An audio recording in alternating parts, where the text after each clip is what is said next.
Hey, it's Rasul Berry, and I'm here at the Mount of Olives in Israel, reflecting on if it matters if we see Jesus as a good man or God.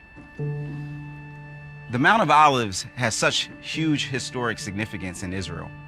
It was about 3,000 years ago that David fled from one of his sons seeking his throne right up into these hills.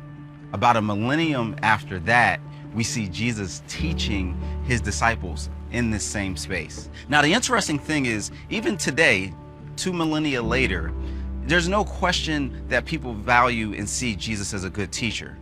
But the reality is, he claimed to be so much more. You see, in John chapter 10, Jesus said, "I and the Father are one." Immediately, his audience picked up stones to begin to stone him to death. In their tradition, the penalty for blasphemy was death. Jesus asked, "For which of my good works are you stoning me for?" They said, "It's not because of any good works that you've done, but it's because you, a mere man, make yourself God." Now, the interesting thing is Jesus didn't correct them or say, "Hey, you kind of misunderstood me," because there was something about him that was claiming to be more than what they were ready to accept. This led C.S. Lewis, the late writer, to reflect and say it really just gives us 3 options of how we see Jesus: liar, lunatic, or Lord. And that's really where Jesus leaves us.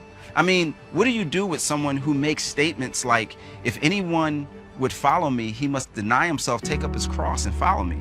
Who else has healed the sick, given blind people the ability to see, and then raised people from the dead? I mean, those are huge claims, huge statements. But this is exactly what Jesus did. And not only did he raise others from the dead, he's the only one person in history to raise himself from the dead. And it was actually right here at the Mount of Olives that the disciples record seeing him risen and ascend into heaven. If Jesus is God, then that means that his words, his message is something that we need to listen to and learn from.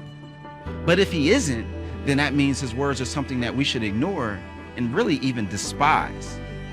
If someone is a liar and they claim to be God, I owe it to myself not to listen to them. If someone is delusional and they claim to be God, I owe it to them not to believe them. But if someone is the divine Son who says, "Come follow me," then I owe it to myself to give him everything that I live for.